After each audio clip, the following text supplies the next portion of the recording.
10वीच्या निरोप समारंभासाठी सगळे विद्यार्थी तयारी करत आहेत. इथे जयेश दिसतोय. माईकची व्यवस्था, 10वीच्या मुलांना जे गुलाबपुष्प देणार आहेत त्याची तयारी करताना आमच्या सरस्वतीच्या प्रतिमेची पूजन सुद्धा चाललेले आहे.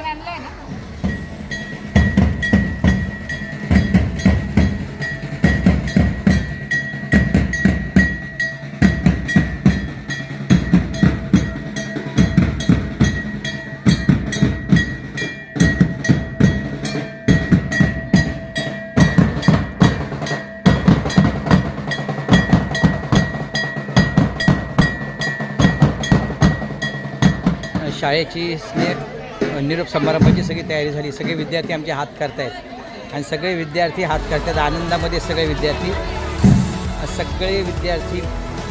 सुंदर पण दिसत आहेत. सगळेच त्या विद्यार्थिनी आहेत, काय करतात सगळेजण. शेवटचा दिवस आहे ना त्यांचा, त्यामुळं सगळेच जण आनंदामध्ये.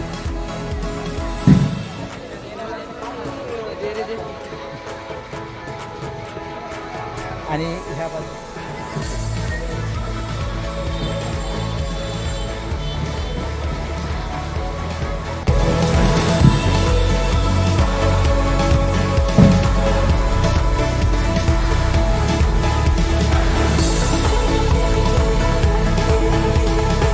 आजच्या कार्यक्रमाचे प्रमुख पाहुणे नितीन सर थोड्याच वेळात येतील. त्याच्या अगोदरच आपली लगबग झालेली आहे. सगळेच जण कामामध्ये करते आणि प्रत्येकजण व्यवस्थित काम करतं आहे. समोर आहेत मुख्याध्यापक सागरे साहेबसुद्धा आलेले आहेत. आणि थँक्यू सर, आलात आपण, खूप बरं वाटलं. त्यानंतर माननीय मुख्याध्यापक Shri Vaman sir thank you. Okay sir, सरांनी पण थंब केलेलं आहे. आणि ह्या आमच्या विद्यार्थिनी आणि हे समोर सगळा स्वागतासाठी थांबलेला 10वीच्या निरोप समारंभासाठी थांबायला.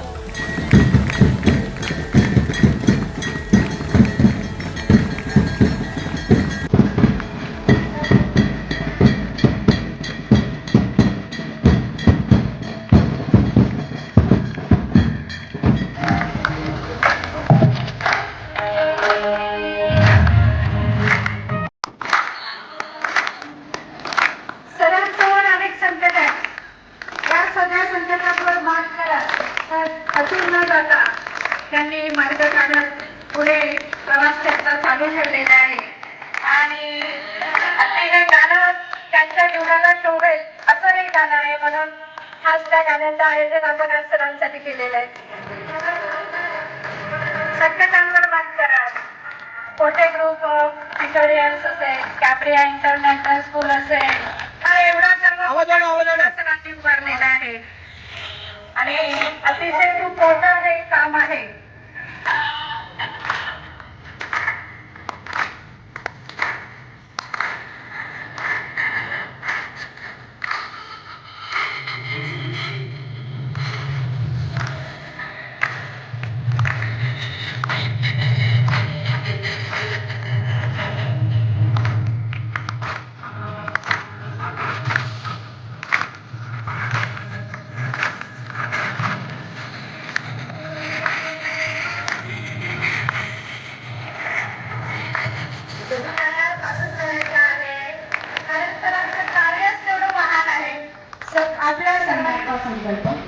तेगाचा वारसा जपण्याचा संकल्प, नैतिक अधिष्ठान बळकटीमुळे अशी सुरुवात आपल्याला या ठिकाणी करायची आहे.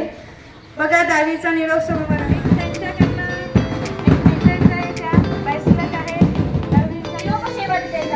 दगडालाही पाजर यावा निरोप शेवट देतात. आदरणीय व्यासपीठ, माननीय मुख्याध्यापक, सर्व शिक्षक वर्ग आणि माझा प्रिय मित्रमैत्रिणी, त्याच प्रकारे आमचं हे नेहमी मुळच राहणार. आणि सार्थक एवढे वचन देईल, आयुष्यात कोणत्याही क्षेत्रात कितीही पुढे गेले आपल्या शाळेचं नाव तुम्ही मोठं करणारच. एकदा हा प्रवास कधी निघून गेला काहीच कळलं नाही. इतक्या वर्षात आपल्या शिक्षकांनी आपल्यावर केलेलं प्रेम, आपण त्यांना दिलेला त्रास आणि त्यांनी आपल्याला घेतलेला समजूतदारपणा हे कधीच विसरणं शक्य नाही. असं म्हणतात की शाळा हा आयुष्याचा एक महत्त्वाचा टप्पा असतो. त्या टप्प्यातून आता आपण बाहेर पडणार आहोत आपल्या आयुष्याची पुढे जडणघडण करण्यासाठी. जास्तीत जास्त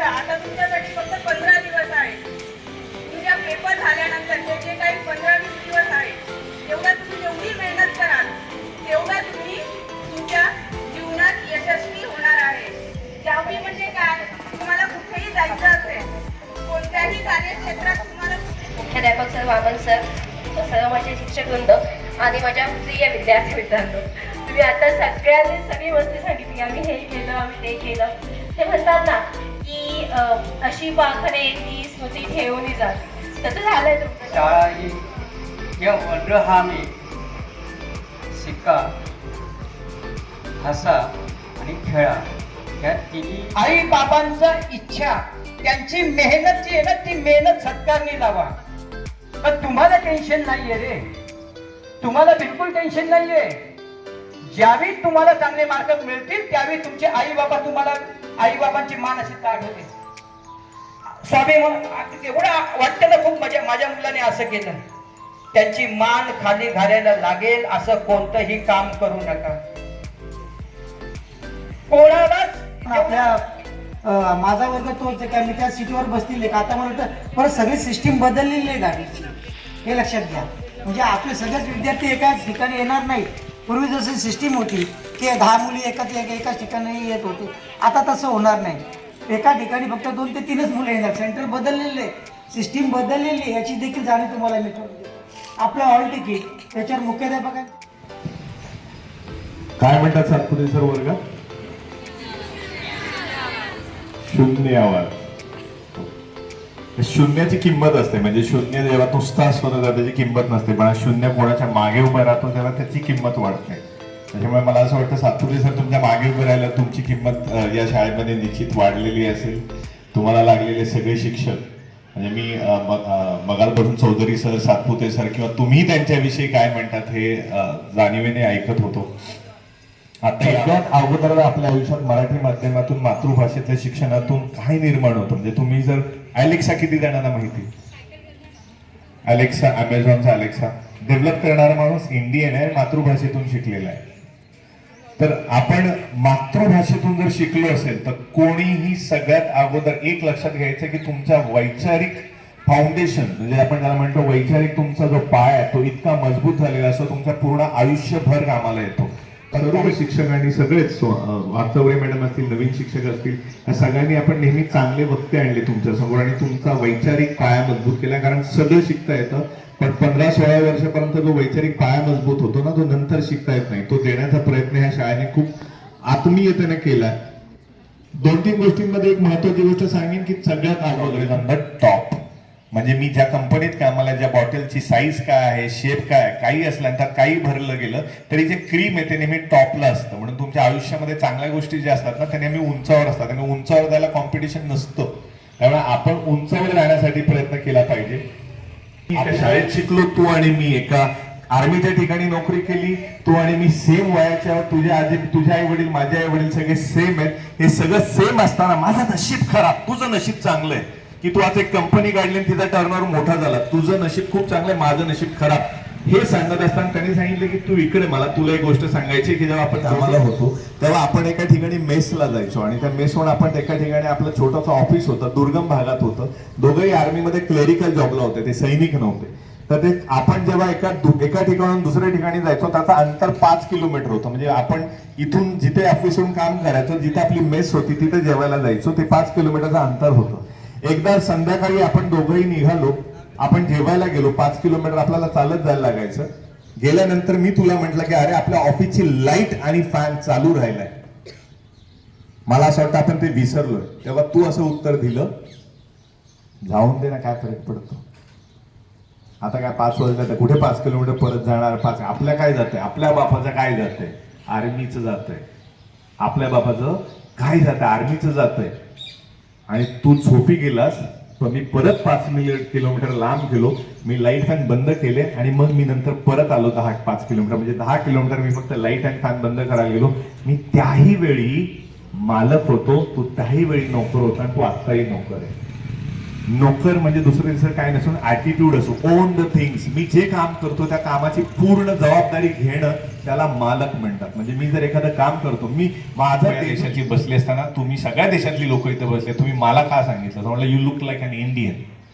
म्हणजे भारतीय माणसाची जगामध्ये असा ब्रँड आहे की ह्यांच्या एवढा चांगला IT कोणाला कळत नाही. पण हाच आता मुलगा जर कुठल्या एअरपोर्टला बसला आणि जर इंस्टाग्राम चालत नसेल, स्नॅपचॅट चालत नसेल, तर त्याला जाऊन विचारतील बाबा तू सांग, कारण तू तुझ्या आयुष्यातला खूप महत्वाचा वेळ हे सोशल मीडियावर घालवतो, आम्हाला माहिती आहे तूच वाया गेलेला आहे सोशल मीडियावर, तू सांग काय करायचं. हे होऊ नये. हा देश पुढे गेला तो त्या IT मध्ये गेला. तर IT is not information technology, IT is India tomorrow. ह्या इन्फॉर्मेशन टेक्नॉलॉजीचा जी माहिती तुमच्याकडे येते ती इंडिया टुमॉरो घडायची असेल तर तुम्हाला त्याचा वापर तुम्ही केला पाहिजे, त्यांनी तुम्हाला नाही वापरला पाहिजे. त्यामुळे तुमच्या हातात एक फोन येईल, फ्रीडम येईल, त्या फोनचं, त्या फ्रीडमचं जाणीवेतेने वापर करणं हे जर तुम्हाला जमलं नाही तर जो काही वैचारिक पाया या शाळेने तुमचा निर्माण केलाय तो कधी पुसला जाईल हे तुमच्याही लक्षात येणार नाही. त्यामुळे माझी अत्यंत कळकळीची विनंती, उत्कृष्ट विचार तुमच्या त्याचं बीज रोपण तुमच्या आतमध्ये केलंय की त्याच्या आधारे तुमच्या आयुष्याला तेवढी शिदोरी खूप काही आहे. आणि असं काही नाहीये की मी 10वी पर्यंत काही गोष्टी शिकलो नाही तर पुढच्या आयुष्यात नाही शिकणार किंवा माझा मार्क्स माझं आयुष्य कधी ठरवत नाही. हा देशामध्ये संधी येते. या देश असा आहे की काही ठिकाणी मीठ नाही म्हणून मुंग्या भाजून लोक त्याच्यात टाकतायत तर मीठ मिळेल म्हणून. डोळ्यात एखादं जर काही गेलं तर ते काढायला 2-2 दिवस ऑप्थॉल्मॉलॉजी डोळ्याचा डॉक्टरच मिळत नाही आणि काही ठिकाणी फ्रीज भरलेला असा विषमतेने हा देश आहे. त्याच्यामुळे आपल्याला कशा प्रकारचा माणूस बनायचा हे तुम्हाला ठरवावं लागेल, कारण तुम्ही चांगले माणूस बनाल, उत्कृष्ट बनाल तर हा देशही उत्कृष्ट बनेल. आणि म्हणून ही पोटे विद्यालय विविध लोकांना तुमच्या पुढे आणून मी माझ्या आयुष्यातला महत्वाचा वेळ येऊन तुमच्याशी बोलण्याचं कारण आहे की ह्या शेवटच्या दिवसांमध्ये परत तुम्ही चांगला विचार घेऊन जा. पेपर तुम्ही चांगले लिहालच. 10वीचा पेपर हा मला वाटत नाही की फार मोठा विषय पूर्वी होता, कारण आता खूप सोपा झालेला पेपर फुटलेला असतो, कारण पुस्तकाच्या बाहेरचा काही येत नाही, म्हणजे तो पुस्तकात असतो. जर वाचली असेल तर तो फुटलाय, ज्यांनी वाचली नाही त्यांना कळेल की हे काहीतरी परग राहून आलेले प्रश्न आहेत की काय. काहींना आठवण करावी लागते परीक्षांच्या 8 दिवस अगोदर, पण बाबा पेपर आला, जसं वामन सर सांगतात विषयांचा पेपर वाचून जा की आज माझा पेपर कोणता आहे ते पण न बघता काही लोक जातात. तर आपल्याला 10वीची परीक्षा ही दुसरं तिसरं काही नसून ती तुम्हाला हे दाखवते की तुमच्या आयुष्यात राज्यस्तरीयातल्या पहिल्या परीक्षेला तुम्ही कशी सिन्सिअरली अपेअर झाला, किती प्रिपरेशननी अपेअर झाला. त्याच्यामुळे इथून पुढे चांगले शिक्षक निवडा, कारण कदाचित तुम्ही चांगले शिक्षक नाही निवडले, कॉलेजेसला ज्या क्लासेसला जाल तिथे नाही निवडले तर तुम्ही वाया जाण्याचे चान्सेस आहेत. कारण खूप जगामध्ये प्रत्येकाचा अजेंडा आहे की तुमच्या माध्यमातून ते तुमचा वेळ घेऊ इच्छितात.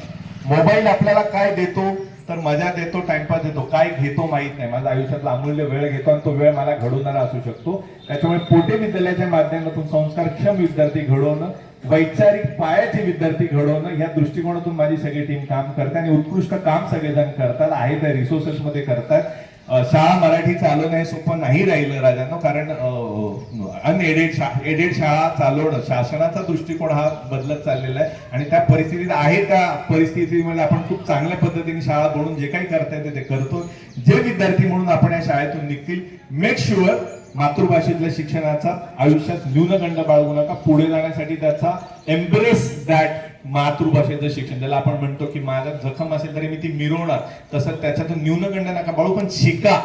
शिकणं गरजेचं आहे, इंग्लिश शिकणं गरजेचं आहे, फ्लेक्सिबल राहणं गरजेचं आहे. अननेसेसरी टाटा इगो डेअरिंग नाही तिथे नाही दाखवायची. डेअरिंग ही आपल्या आयुष्यात नाही तिथं. कोणाला मी 2 कानाखाली मारले म्हणजे मी डेरर नाही होत. सगळ्यात मोठा डेरर माणूस महात्मा गांधी होता. 100 लोक आल्यानंतर मारल्यानंतर पण शांत उभं राहणे, ह्याला पण एक मोठी डेअरिंग लागते, त्याला पेशन्स लागतो. रिएक्शन देणं सोपं असतं, रिस्पॉन्ड करणं अवघड असतं. त्याच्यामुळे डेअरिंग असली तर ती चांगल्या ठिकाणी वापरा, तर आपण पुढे जाऊ आणि हा देश पुढे जाईल. सो ऑल दी बेस्ट तुमच्या सगळ्यांना आयुष्यात. खूप मेहनत चढत जाऊ ही सर्वांच्या वतीने शुभेच्छा.